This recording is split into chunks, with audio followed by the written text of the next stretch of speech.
آپ اپنا نام بنانے کے لیے، اپنی شہرت بنانے کے لیے، اپنی عزت بنانے کے لیے یہ جو کچھ بھی ہے وہ آپ کر رہے ہیں، تو اس حوالے سے کیا آپ کچھ کہہ سکتے ہیں؟ قرآن پاک کے آپ کہتے ہیں کہ 20 جو ہے وہ پارے ہیں، اور اس کی ترتیب جو ہے وہ اس پہ آپ کو بہت زیادہ اعتراض ہے کہ عزت رسول، صلی اللہ علیہ عزت صحابہ، عزت اہل بیت اور عزت اولیاء، ان پر بہت زیادہ اعتراضات جو ہے وہ اٹھائے گئے ہیں کہ آپ اس میں جو ہے وہ اپنی شان جو ہے وہ بڑھانے کے لیے ان کی شان گھٹا دیتے ہیں۔ آپ کے پاس آپ سے ملنے کے لیے آئے اور آپ ان سے ملے، لیکن جب انہوں نے آپ سے کہا کہ ہم سے کچھ دینی جو مسائل ہیں جو آپ بات کرتے ہیں اس کے اوپر ڈیبیٹ کر لیں یا ہمیں کوئی چیز بتا دیں کہ ہم آپ سے سیکھ لیں، تو آپ نے کہا کہ مجھے گھر سے پرمیشن نہیں ہے۔ امام حسن علیہ السلام کے حوالے سے بتائیے گا کہ جو ہم جہلم کے جو علماء ان کا کہنا ہے کہ آپ ان کی شان میں گستاخی کرتے ہیں۔ استغفر اللہ۔ امام کعبہ سے مناظرہ آپ کرنا چاہتے ہیں اور انہیں تو عربی آتی ہے، پنجابی اور اردو نہیں آتی، تو علماء جہلم کہتے ہیں کہ آپ ہم سے مناظرہ کر لیں۔ جی بسم اللہ الرحمن الرحیم، السلام علیکم ورحمۃ اللہ وبرکاتہ۔ میں ہوں آپ کا میزبان راحیل خلیل اور آپ دیکھ رہے ہیں جذبہ نیوز۔ کچھ دن پہلے جذبہ نیوز کے پیج پہ آپ نے کچھ ویڈیوز جو ہیں وہ ملاحظہ کی تھیں، جس میں جو جہلم کے علماء ہیں، اہل سنت والجماعت کے جتنے بھی علماء ہیں یا اس کے علاوہ جو لوگ تھے ان کی پریس کانفرنس آپ نے سنی، 2 دفعہ پریس کانفرنس کی گئی اور اس میں کیا باتیں کی گئی وہ بھی آپ نے سنی۔ اس کے علاوہ آپ کے کمنٹس، آپ کے میسیجز، آپ کی خواہش پر اور اس کا جو سوالات کیے گئے جو ان پریس کانفرنسز میں ان کے جوابات لینے کے لیے آج میں آیا ہوں۔ یہاں پہ میرے ساتھ آج کے جو ہمارے مہمان شخصیت ہیں، انجینئر محمد علی مرزا ہمارے ساتھ ہیں، ان سے ہم بات کریں گے، ان سے جانیں گے جو سوالات پریس کانفرنس میں کیے گئے ہیں، پوچھے گئے ہیں، وہ اس حوالے سے بات کریں گے۔ السلام علیکم سر۔ جی وعلیکم السلام ورحمۃ اللہ وبرکاتہ۔ ولا حول ولا قوۃ الا باللہ، اللہم صلی علی محمد وعلی آل محمد۔ راحیل بھائی، آپ بالکل بے فکر ہو کے اپنے سوالات کریں، جس مرضی آپ لہجے میں کریں، مجھے اس سے کوئی فرق نہیں پڑتا، ہم علم کی دنیا کے لوگ ہیں، انشاءاللہ تعالیٰ کوشش کریں گے کہ اپنا مقدمہ آپ کے سامنے رکھیں۔ اللہ کا نام لے کے شروع کریں۔ علی بھائی، سب سے پہلا سوال جو بار بار کیا جاتا ہے، جو میں ابھی چونکہ جہلم کو ریپرزینٹ کر رہا ہوں، تو جو یہاں پہ پریس کانفرنس ہوئی تھی میں اسی حوالے سے آپ سے جس بات کروں گا، اس کے علاوہ میں کوئی بات نہیں کروں گا۔ جو مین چیز یہاں پہ جو زیادہ ڈسکس ہوتی ہے اس میں سب سے پہلے چیز آتی ہے کہ آپ اپنا نام بنانے کے لیے، اپنی شہرت بنانے کے لیے، اپنی عزت بنانے کے لیے یہ جو کچھ بھی ہے وہ آپ کر رہے ہیں، تو اس حوالے سے کیا آپ کچھ کہہ سکتے ہیں؟ دیکھیں جی، اگر ہم نے نام اور شہرت بنانی ہو تو ہم سے زیادہ اس وقت نام کس کا ہے، شہرت کس کی ہے؟ پلس یہ دنیا میں جب بھی کوئی اس قسم کے کام کرتا ہے تو اس کے بعد اس سسٹم کا بینیفیشری ہوتا ہے۔ یعنی دنیا میں جتنے لوگوں نے نام بنایا، یا وہ پالیٹکس میں آ گئے اور انہوں نے کہا ہمیں پرائم منسٹر بنایا جائے، یا انہوں نے کوئی اپنی چندہ بک لانچ کر دی، یا کوئی پیر خانہ خانقاہ کھول دی، اور اپنی آنے والی نسلوں کو بھی انہوں نے ایک فائنینشیل بہت بڑی ان پٹ دے دی۔ میں نے اس سسٹم سے حاصل کچھ نہیں کیا، نہ تو میری کوئی چندہ بک ہے، نہ کوئی پولیٹیکل جماعت ہے، نہ میں جا کے بڑے بڑے جلسوں سے خطابات کرتا ہوں یا ہاتھ چمواتا ہوں یا یوں کر کے اشارے کرتا ہوں۔ بھئی میں تو مولا علی کی طرح ایک سادگی کی زندگی گزار رہا ہوں، اپنے جیب سے لوگوں پہ لگا رہا ہوں۔ پلس یہ ہے کہ اگر یہ سب کچھ میں نے اس لیے کیا ہے تو میرے یوٹیوب کی جتنی ویورشپ ہے اس کی انکم تو تقریباً 70-80 لاکھ مہینے کی بنتی ہے۔ میں نے اسے ویڈیو ایڈز کے اوپر مونیٹائز نہیں کیا ہوا، تو میں نے تو اس سسٹم سے کچھ حاصل نہیں کیا، نہ میں نے کوئی برانڈ لانچ کیا ہے کہ جس کے ذریعے میں کمائی کروں۔ تو جتنے لوگ یہ سوالات کر رہے ہیں نا، ان سے میں صرف یہ ریکویسٹ کروں گا کہ مجھے کسی کیٹیگری میں ڈالنے سے پہلے میری کوئی مثال آپ نے پلانٹ ارتھ پہ دینی ہے کہ تم سے پہلے بھی ایک بندہ اس طرح آیا تھا، اس نے بھی سیم اسی پیٹرن پہ یہ کیا تھا اور وہ دنیا سے چلا گیا یہ کر کے، تو کوئی ایک مثال یہ پیش نہیں کر سکتے۔ مولانا مودودی رحمہ اللہ کے بارے میں یہ بات کرتے تھے، اتنا جھوٹ بولتے تھے، وہ کہتے تھے یہ دعویٰ نبوت کر کے مرے گا۔ آج مودودی صاحب کو فوت ہوئے 40 سے زیادہ سال گزر چکے ہیں۔ کیا اس وقت کے علماء جو ابھی کچھ زندہ ہے اور ان کی اولادوں نے مولانا مودودی سے معافی مانگی ہے ان کی قبر پہ جا کے کہ ہم نے تم پہ یہ الزام لگایا کہ تم دعویٰ نبوت کر کے مرو گے، اور وہ بغیر دعویٰ نبوت کیے دنیا سے چلے گئے اور دنیا میں اللہ نے ان کا نام روشن کیا؟ یہ تو ہمیشہ علماء کا وتیرہ یہی ہے، یہ ایک دوسرے کے ساتھ بھی یہ کچھ کرتے ہیں، اور سب سے بڑھ کر یہ آپس میں ایک دوسرے کو کافر سمجھتے ہیں۔ میں ان سب کو مسلمان سمجھتا ہوں، ان کے پیچھے نمازیں پڑھتا ہوں، ان کو چندہ دینے کا قائل ہوں۔ میں نے کوئی اپنی مسجد نہیں بنائی، کوئی چندہ بک نہیں بنائی، پھر میرے اوپر اتنا بڑا الزام لگانا، میں فٹ ہی نہیں بیٹھتا اس الزام کے اوپر۔ علی بھائی ایک اور کویسچن جو ہے وہ بہت زیادہ ریز کیا جاتا ہے, اس کے اوپر بہت زیادہ بات کی جاتی ہے. ابھی فی الحال کچھ دن پہلے جو پریس کانفرنس ہوئی 2 دفعہ ہوئی, اس میں بھی یہ سوال جو ہے وہ ریز کیا گیا کہ آپ سے منسوب یہ بات کی گئی ہے کہ قرآن پاک کے آپ کہتے ہیں کہ 20 جو ہے وہ پارے ہیں, اور اس کی ترتیب جو ہے اس پہ آپ کو بہت زیادہ اعتراض ہے. کیا اس میں کیا سچائی ہے؟ جس کا یہ عقیدہ ہے جی وہ تو کافر ہے. اور دوسری بات ہے, میں نے 20 پارے کیوں کہنے ہیں, جھوٹ تو 40 پاروں کا مشہور تھا, سنیوں نے شیعہ کے بارے میں کیا تھا, وہ جھوٹ نکلا. صحیح. یہ 20 تراویحوں والی بات تو ہے, 20 پارے تو میں پہلی بار سن رہا ہوں. اور میں نے یہ بات کی تھی کہ یہ جو پاروں کی ڈویژن ہے یہ نبی الاسلام نے صحابہ نے نہیں کی. صحیح. نبی الاسلام کے مبارک زمانے میں صورتیں تھیں 114, اور صحابہ کرام کے زمانے میں جو منازل ہیں وہ رکھی گئیں کہ اگر کوئی ایک ہفتے میں قرآن مکمل کرنا چاہتا ہے تو قرآن کی 7 منازل ہوئیں. پھر یہ تابعین کے دور میں جب لوگوں میں سستی آ گئی تو پھر اسے 30 پاروں میں کنورٹ کیا گیا, تاکہ اگر کوئی شخص 1 پارہ روز کا پڑھے تو 1 مہینے میں قرآن کو مکمل کر لے. صحیح. تو یہ میں نے بات کی تھی. یہ جو آپ بات کر رہے ہیں یہ تو بات استغفر اللہ, میں نے کیوں یہ کہنا ہے کہ ترتیب نہیں ہے. میں نے یہ بات ضرور کی تھی کہ قرآن اس ترتیب میں اس وقت دنیا میں نہیں ہے جس ترتیب میں نازل ہوا تھا. تو یہ تو ہمیں پتہ ہے کہ سورۃ العلق سب سے پہلے نازل ہوئی ہے اور وہ آخری پارے کے اندر ہے, اور سورۃ البقرہ جو مدنی سورت ہے, جب 2/3 سے زیادہ قرآن نازل ہو چکا تھا, وہ سٹارٹ میں آ گئی ہوئی ہے. تو یہ بات ضرور میں نے کی ہوگی, یہ خود سے جھوٹ میری طرف منسوخ کرتے ہیں. ایک اور بات جو ہے وہ کی گئی, اس حوالے سے بتائیے گا کہ عزت رسول, صلی اللہ علیہ وسلم, عزت صحابہ, عزت اہل بیت اور عزت اولیاء, ان پر بہت زیادہ اعتراضات جو ہے وہ اٹھائے گئے ہیں کہ آپ اس میں جو ہے وہ اپنی شان جو ہے وہ بڑھانے کے لیے ان کی شان گھٹا دیتے ہیں. میرا ان کے ساتھ کیا کمپیریزن بنتا ہے بھائی؟ رہ کے جو عزت اولیاء ہے اس پہ بات ہو سکتی ہے, کیونکہ دیوبند کے اولیاء بریلویوں کے نزدیک گستاخ رسول ہیں, بریلویوں کے اولیاء دیوبند کے نزدیک مشرک ہیں. تو آپ دونوں ایک دوسرے کو کافر ڈکلیئر کر رہے ہو نا. میں تو آپ دونوں کو مسلمان سمجھتا ہوں, اور آپ کے بزرگوں نے جو کچھ کیا وہ اللہ کو جواب دے ہوں گے. اگر آپ کے بزرگوں نے اپنے ناموں کے کلمے پڑھائے اشرف علی تھانوی رسول اللہ, تو کروڑوں بریلوی کیا اس بات کے اوپر دیوبندیوں کو غلط نہیں کہتے؟ کہتے ہیں نا. میرے کہنے پہ کہہ رہے ہیں, مجھ سے پہلے سے کہہ رہے ہیں. تو اب اسی اصول اور مبادی کے اوپر میں نے چشتی رسول اللہ کو اگر غلط کہا ہے تو اس میں کسی کو سیکھپا ہونے کی ضرورت نہیں ہے. چشتی رسول اللہ والی کتابیں یہ چھاپ رہے ہیں, پرنٹ یہ کر رہے ہیں, اور مناظروں میں دفاع کر رہے ہیں. اب میری وجہ سے کہہ رہے ہیں, بعد میں کسی نے ڈال دیا, بھی میں نے تو نہیں ڈالا نا. تو تم آج سے 10 سال پہلے مناظرے کیوں کر رہے تھے چشتی رسول اللہ کا دفاع کرنے پہ, اور ان کی ویڈیوز موجود ہیں؟ اس کا مطلب ہے میں نے تمہیں بتایا یہ آ کے. تو یہ بالکل جھوٹ بول رہے ہیں. باقی رہ گیا اللہ کی عزت, رسول کی عزت اور صحابہ اور اہل بیت کی عزت. ہم سے پہلے کسی نے یہ عزت کی ہی نہیں ہے.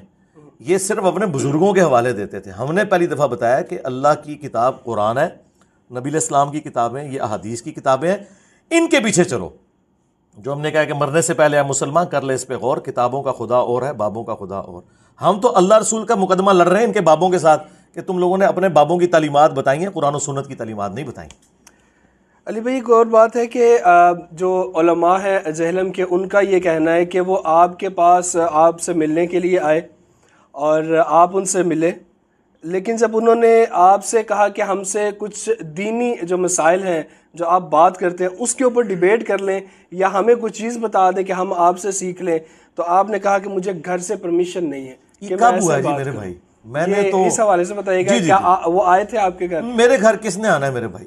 یہ 8 سے 10-12 سال پہلے جب میں گھر میں بیٹھک میں بیٹھ کے 5-6 بندوں کو لے کے دعوت کا کام کرتا تھا, گمنامی کی زندگی گزار رہا تھا, اس وقت اگر کوئی آیا ہو, مجھے تو کوئی یاد نہیں پڑتا, کوئی اگر آیا ہو تو مجھے تو کوئی ایسی بات یاد نہیں پڑتی. آج کی بات کریں, میں تیار ہوں جی بیٹھنے کے لیے, صرف یہ ہے کہ اپنے بڑے کو لانچ کریں. اب یہ ہو ہی نہیں سکتا کہ جسے جہلم کے لوگ بھی نہ جانتے ہوں. میں نے یقین کریں ابھی ایسے علماء دیکھیں جنہیں میں نہیں جانتا جہلم میں ہوتے ہوئے کہ یہ بھی دنیا میں ہے, اور وہ یہ کہہ رہے ہیں ہم انجینئر سے ملے. میں مجھے بتائیں, اگر کوئی مجھے مل کے اس وقت چلا گیا مجھے تو یاد بھی نہیں ہے. اور یہ جو ملنے جلنے والا سلسلہ ہے نا, یہ آج سے 10-12 سال پہلے ہوتا تھا. اگر ہوتا تھا تو کوئی اکا دکا لوگوں سے ملاقات, وہ مجھے یاد بھی نہیں ہے.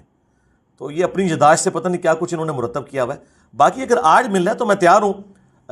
بریلویوں نے ملنا ہے تو مفتی منیب صاحب سے ایک ویڈیو بنائیں کہ ہم بریلوی مکتب کی طرف سے نمائندہ ہیں, اور مفتی منیب صاحب کہیں کہ ان علماء کی جیت میری جیت, اور ان کی ہار میری ہار, اور میری ہار میرے فرقے کی ہار ہے. تو آ جائیں. جو بندیوں نے ملنا ہے تو تقی عثمانی صاحب سے, کیونکہ یہ جب خود کہتے ہیں کہ اس نے ایک فرقہ بنایا ہے, جبکہ میں تمہیں مسلمان سمجھ رہا ہوں, میں فرقہ بھی نہیں ہوں, پھر بھی تم زبردستی مجھے یہ کہہ رہے ہو, تو یہ تو ہو نہیں سکتا. کہ آسٹریلیا کی کرکٹ ٹیم کا مقابلہ اسرائیل عمگیر کی ایک کسی محلے کی ٹیم کے ساتھ ہو تو اپنا بڑا لانچ کرو نا. بڑے کس دن کام آنے ہیں. اور دیکھیں بڑوں میں سے کسی نے میرے اوپر کوئی فتویٰ نہیں دیا. آپ ذرا سوچیں مفتی تقی عثمانی صاحب میرے خلاف کیوں نہیں فتویٰ دے رہے, مفتی منیر صاحب کیوں نہیں, کیونکہ یہ تو کہتے ہیں 1000 سال میں سب سے بڑا فتنہ ہے.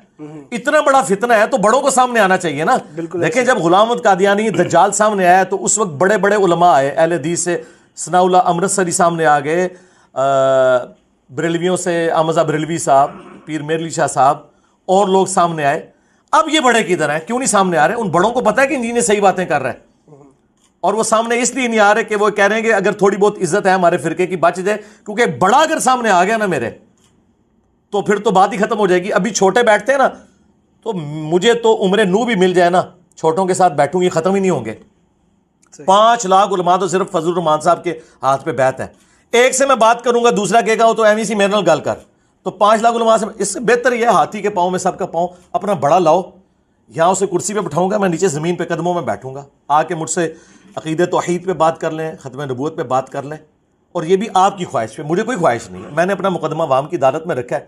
اب جب آپ کی عوام آپ کو چھوڑ گئی ہے تو اس میں میرا کیا قصور ہے؟ علی بھائی 2 بس سوال ہیں اور اس کے بعد میں اجازت چاہوں گا.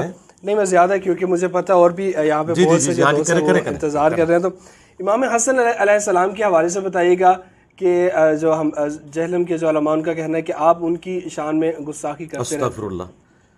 اہل بیت کے دشمن تھے, یزید کو رحمۃ اللہ علیہ کہتے تھے, اور یزید کے والد کی غلطیوں کا دفاع کرتے تھے. میں نے اہل بیت کا مقدمہ آگے لڑا ہے, غدیر خم کا مقدمہ لڑا ہے, قرآن اور اہل بیت. اللہ کے بندوں آپ یہ بات کر رہے ہو, میں کہتا ہوں جی اس وقت اہل بیت کے سب سے بڑے کسٹوڈین ایران کے لوگ اپنے آپ کو سمجھتے ہیں نا, بالکل, اور ان کے مفتی اعظم خامنائی صاحب ہیں نا, بالکل خامنائی صاحب بھی اگر فتویٰ دے دیں, میں یہ آپ کے کیمرے میں کہہ رہا ہوں کہ انجینئر صاحب گستاخی اہل بیت ہے, خامنائی صاحب کی عزت خراب ہو جائے گی. مجھے کسی نے گستاخی اہل بیت نہیں ماننا, کیونکہ لوگوں کو پتہ ہے میری آؤٹ پٹ جو ہے اہل بیت کی خدمت کے حوالے سے لوگوں کے سامنے ہے. مجھے تو کسی سے منوانے کی ضرورت نہیں ہے. ان لوگوں کو جنہوں نے یزید کی کارستانیوں کا دفاع کیا, یزید کے والد صاحب کی کارستانیوں کا دفاع کیا, اور میں اس کے مقابلے پہ مولا علی, مولا حسن حسین کا دفاع کر رہا ہوں, مجھے تو کسی سے سرٹیفکیٹ لینے کی ضرورت ہی نہیں ہے. جائیں یہ بات کسی بھی بندے سے منوا کے بتائیں جو مجھے سنتا ہے کہ کیا میں نے مولا حسن علیہ السلام کی کبھی گستاخی کی ہے. نعوذ باللہ من ذالک. یہ آؤٹ آف کانٹیکسٹ چیزیں کاٹتے ہیں, وہ اس طرح نہیں تھا. وہ لائیو سیشن میں ایک ناصبی نے جو اہل بیت کا دشمن تھا, اس کے ریفرنس سے ایک بندے نے مجھ سے سوال کیا کہ ناصبی جو ہے وہ حضرت حسن ابن علی علیہ السلام کی جو صلح ہے امیر شام کے ساتھ, معاویہ ابن ابی سفیان رضی اللہ تعالیٰ عنہ کے ساتھ, اس کے پیچھے بنو امیہ کے کرتوتوں کو چھپاتے ہیں کہ بھئی حسن بھی اس میں شامل ہیں, کیونکہ انہوں نے کیوں خلافت ان کے حوالے کی. اب اس کو جب میں ریبٹل کر رہا ہوں تو میں حسن کے دفاع میں بول رہا ہوں, نہ کہ امیر شام کے دفاع میں. تو انہوں نے اس میں یہ پریزنٹ کیا کہ مولا علی جو ہیں یہ لڑاکو تھے, نعوذ باللہ, حسین بھی لڑاکو تھے, نعوذ باللہ, حسن بڑا صلح پسند تھا, اسی لیے اس نے امیر شام سے صلح کی. تو میں نے پھر اس کو ریبٹل کیا تھا کہ ظالموں, امام حسن علیہ السلام کس طرح اپنے باپ سے بغاوت کر سکتے تھے. یہ تو میں حسن کا مقدمہ لڑ رہا تھا, اور میں نے بتایا کہ صلح حسن مجبوراً حسن ابن علی نے کی ہے, شوق سے نہیں کی, جس کا ثبوت یہ ہے کہ یہ ظالم لوگ آدھی حدیث بخاری سے پیش کرتے تھے کہ میرا یہ بیٹا سید ہے, اس کی وجہ سے مسلمانوں کے 2 بڑے گروہوں کی صلح ہو جائے گی. اور وہ چونکہ عربی کا لفظ تھا نا عظیم, عربی میں بڑے کو بھی کہتے ہیں اور عظمت والے کو بھی, انہوں نے ترجمہ کر لیا دونوں عظمت والے گروہ. میں نے کہا نہیں, وَلَهُمْ عَذَابٌ عَظِيمٌ کا کیا مطلب ہوگا؟ عظمت والا عذاب ہوگا, نہیں بڑا عذاب. تو یہاں ہے بڑا گروہ. عظمت والا گروہ کیسے ہو سکتا ہے؟ صحیح بخاری کی حدیث ہے 2812, یہ میری بوٹل پہ بھی, تقتلہ الفئۃ الباغیہ یدعوہم الی اللہ ویدعونہ الی النار ویح عمار, افسوس ہے عمار تجھے باغی جماعت قتل کرے گی, تو انہیں اللہ اور جنت کی طرف بلائے گا, وہ جماعت جہنم کی طرف بلائے گی. جس جماعت کو رسول اللہ یہ کہیں کہ یہ جہنم کی طرف بلا رہی ہے, جہنمی نہیں, جہنم کی طرف بلانے والی, مطلب مسلمان بھی ہو سکتا ہے جھوٹ بولنے والا, ہم اسے کہیں گے تم جہنم کی طرف بلا رہے ہو جھوٹ کی دعوت دے کے, جہنمی نہیں کہیں گے, یہ نہیں ہم کہہ سکتے. تو جس جماعت کو نبی الاسلام کہیں کہ یہ جہنم کی طرف بلانے والی جماعت ہے, وہ عظمت والی کہاں سے ہو سکتی ہے؟ تو یہ کہتے تھے حسن نے صلح کی تو وہ میرا یہ بیٹا سید ہے, یہ حضور کہہ رہے ہیں. ہم نے کہا تھا پوری حدیث پڑھو.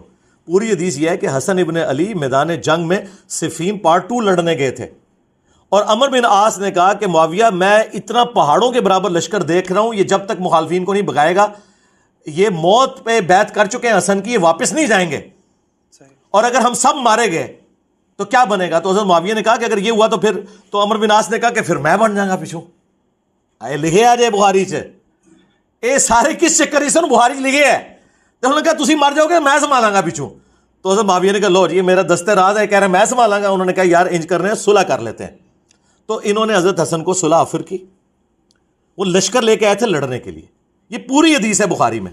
اچھا پھر حسن ابن علی نے انہیں کہا کہ آپ کو پتا ہے کہ جنگوں کی وجہ سے ہمارے لوگ پیسے کے ان چیزوں کے عادی ہو چکے ہیں، اگر یہ ان سرداروں کو آپ نے مینیج کرنا ہے تو آپ کو وہ مال غنیمت میں جو حصہ ہے، یہ ساری چیزیں جو خمس اللہ تعالیٰ نے قرآن میں رکھا ہے، یہ آپ نے سارا ہمیں دینا ہے، جو یہ کہتے ہیں حسن نے پیسے لے کے صلح کی تھی، وہ چیز ہے ایسی۔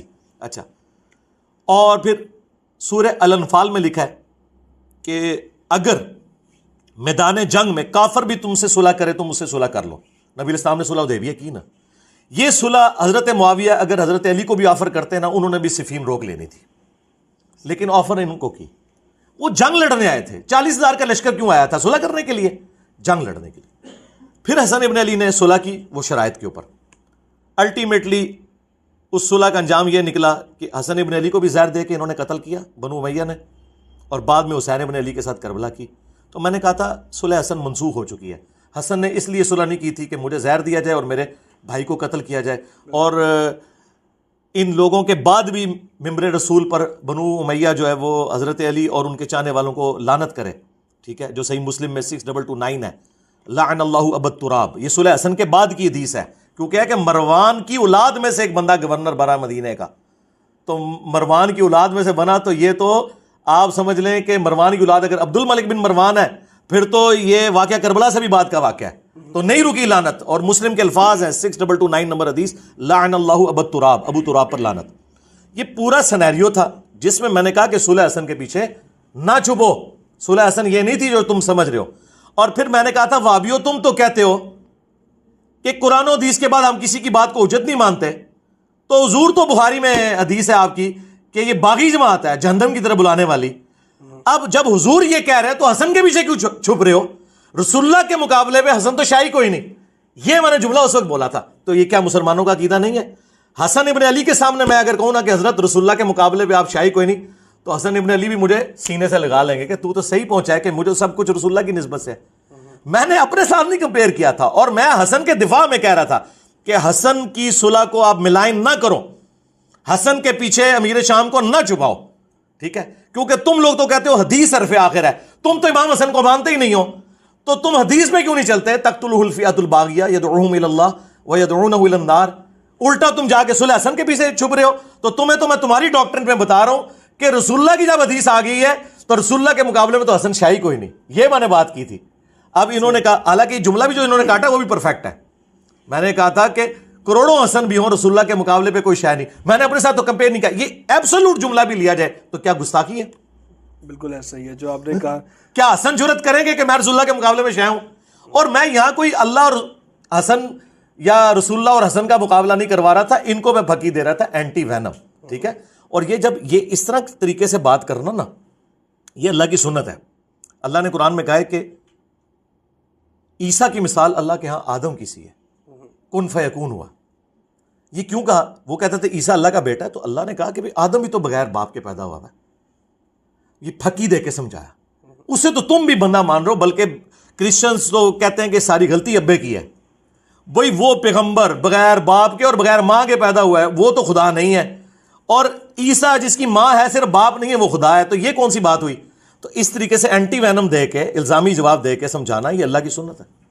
اللہ بھائی، امام کعبہ سے مناظرہ آپ کرنا چاہتے ہیں اور انہیں تو عربی آتی ہے، پنجابی اور اردو نہیں آتی، تو علماء جہلم کہتے ہیں کہ آپ ہم سے مناظرہ کر لیں، انہیں کیوں بلا؟ نہیں، میں نے کیوں مناظرہ کرنا ہے؟ مجھے تو میرے بھائی کسی سے مناظرہ کرنے کی ضرورت ہی نہیں ہے، یہ میں نے ریبٹل کیا تھا، یہ وہی جو میں ان کو کہہ رہا ہوں کہ اپنے بڑوں کو لانچ کرو، مجھے تو مناظرے کا شوق ہی نہیں میرے بھائی۔ امام کعبہ کی کیا عزت ہے؟ امام کعبہ کے لیے اتنا ہی کافی ہے کہ پاکستان کے آدھے سے زیادہ مسلمان یہ کہتے ہیں اس کے پیچھے نماز ہی نہیں ہوتی، بریلوی، اور آج بریلوی امام کعبہ کے دفاع میں کھڑے ہوئے ہیں، ہائے صدقے، اور تواڈے وڈیاں نے انہوں نے اسلام تو باہر کڈیا ہوا ہے خارجی کہہ کے اور نجدی کہہ کے، ਤੁਸੀਂ ਇਮਾਮ ਕਾਬਾ ਨੂੰ ਕਿੱਥੇ ਲਾਇਆ ਵਿੱਚ। اچھا دوسری بات یہ میں نے یہ بات کی تھی کہ اپنے یہ اہل حدیثوں سے بات ہوئی تھی نا, وہ اپنے چھوٹے چھوٹے بچے لانچ کرتے تھے. میں نے کہا بڑا لانچ کرو, پاکستان سے کرنا ہے تو شاذ میر کو کرو, اور اگر تم سمجھتے ہو پاکستان میں اس لیول کا کوئی نہیں ہے امام کعبہ ہے تو اسے لے آؤ. میں نے یہ نہیں کہا تھا کہ مجھے شوق ہے اسے بات کرنے کا, یہ کہتے تھے ہم نے بات کرنی, تو میں نے کہا بڑا لے کے آؤ. تو اس میں امام کعبہ کا اس لیے کہا کہ امام کعبہ کو اگر انگریزی نہیں آتی اور اسے اگر اردو نہیں آتی ہے, کوئی کامن زبان دیکھ لیتے ہیں, اور یا کہ انٹرپریٹیشن کے لیے ساتھ بندہ بٹھایا جا سکتا ہے. مجھے کوئی شوق نہیں بیٹھنے کا. مجھے بتائیں یار, امام کعبہ سعودی عرب کا چینل یوٹیوب پہ لائیو لگا ہوتا ہے, جب وہ تلاوت کر رہا ہوتا ہے آپ دیکھیں کتنے بندے دیکھتے ہیں. پوری دنیا کعبے کو دیکھتی ہے نا. ہمارے ایک اسٹوڈنٹ کی جو چھوٹا سا چینل ہے اس کی ویورشپ جو ہے سعودی عرب کے چینل سے زیادہ ہے. جا کے کھول کے دیکھ لیں یوٹیوب پہ لائیو کتنے بندے دیکھ رہے ہوتے ہیں. ٹھیک ہے, تو امام کعبہ کا کوئی میرا مقابلہ ہے؟ یہ میں نے ان کے لیے کہا تھا.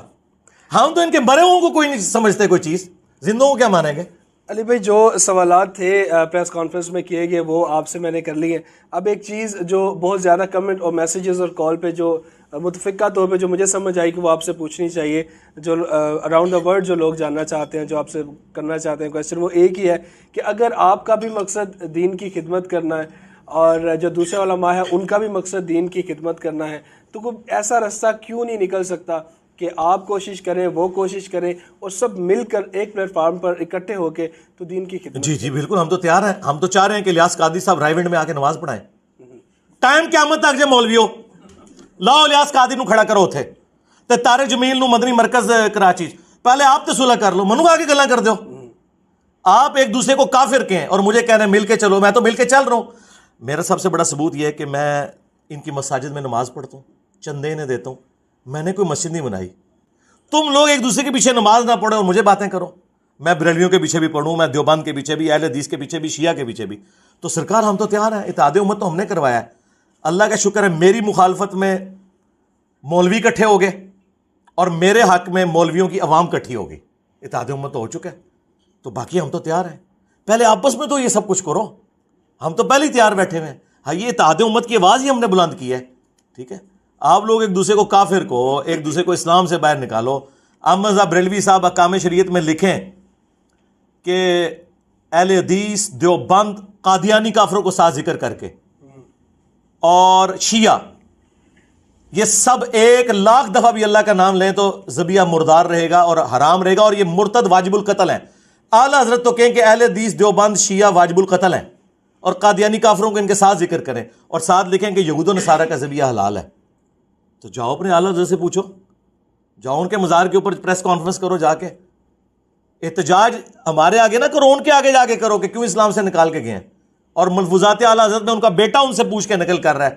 ان سے پوچھا گیا کہ یہ اہل حدیث اور دیوبند کے پیچھے نماز ہو جاتی ہے. انہوں نے کہا ان کی نہ نماز ہے نہ جماعت ہے. پوچھا گیا ان کی مسجد میں پڑھ لیں. انہوں نے کہا کافروں کی مسجد مثل گھر کے ہے, کافر کا ڈائریکٹ. تو اللہ کا شکر ہے ہم تو مسلمان سمجھ رہے ہیں. بالکل اچھی بات ہے, ہم تو تیار ہیں. میں بس انتظار کروں گا, آپ نے مجھے بتانا ہے, ویڈیو دکھانی ہے کہ رائے ونڈ میں الیاس قادری نے نماز پڑھائی ہو اور الیاس قادری صاحب کے مرکز کے اندر طارق جمیل صاحب نے نماز پڑھائی ہو. ٹائم قیامت تک سے. علی بھائی کو میسج آپ دینا چاہیں, جو لوگ ابھی آپ کو دیکھ رہے ہیں, سن رہے ہیں, کوئی ایک میسج. ہاں جی, میسج صرف ایک ہی ہے جو ہم نے یہاں لکھا ہے, نبی کے جیسا ہے ہی کوئی نہیں, بابت شاہی کوئی نہیں. ان لوگوں نے رسول اللہ صلی اللہ علیہ وآلہ وسلم کے نام پر آپ کو دھوکہ دیا ہے اور اپنے بابوں کی تعلیمات بتائی ہیں. اللہ سے ڈریں اور تحقیق کریں. بھلے آپ اپنے قرآن کا ترجمہ پڑھ لیں, بریلوی ہیں تو احمد بریلوی کا پڑھ لیں, دیوبندی ہیں تو اشرف تھانوی کا پڑھ لیں, اہل حدیث ہیں تو جونا گڑی صاحب کا پڑھ لیں, اہل تشیع ہیں تو فرمان علی شاہ کا پڑھ لیں. اپنا ترجمہ قرآن کا پڑھ کے دیکھیں اور پھر کمپیئر کریں کہ آپ کو جو انہوں نے عقیدے بتائے ہیں قرآن میں کہیں لکھے ہوئے ہیں. آپ اپنی حدیث کی کتابیں بخاری مسلم اپنا ترجمہ پڑھ کے دیکھ لیں اور دیکھیں کہ جو نماز کا طریقہ انہوں نے آپ کو بتایا وہ ہے یا نہیں, یا صرف یہ اللہ اور اس کے رسول کے نام کے اوپر چندے کھا رہے ہیں, یہ سواریاں سوار کر رہے ہیں مکے اور مدینے کا نام لے کر, اور یہ پھینکنے جا کے بریلی میں, دیوبند میں, اجمیر میں, بغداد میں. یہ لوگ رسول اللہ کے ساتھ غداری کر رہے ہیں اور اللہ کا شکر ہے کہ ہم نے انہیں ایکسپوز کر دیا. بس ہم یہی میسج دیں گے. بہت شکریہ علی بھائی ٹائم دینے کے لیے. اور جیسا کہ آپ کا جو آپ کے کویسچن تھے اور آپ کا اصرار تھا, آپ چاہتے تھے کہ انجینئر صاحب کی ویڈیو, ان کا موقف جو ہے وہ اس جو ویڈیوز بنی ہیں زیلم کے علماء نے جو بنائی ہیں اس کے اوپر لیا جائے, تو وہ موقف جو ہے وہ آپ کے سامنے. انشاءاللہ آپ سے ملاقات ہوگی اگلی ویڈیو میں. بہت شکریہ.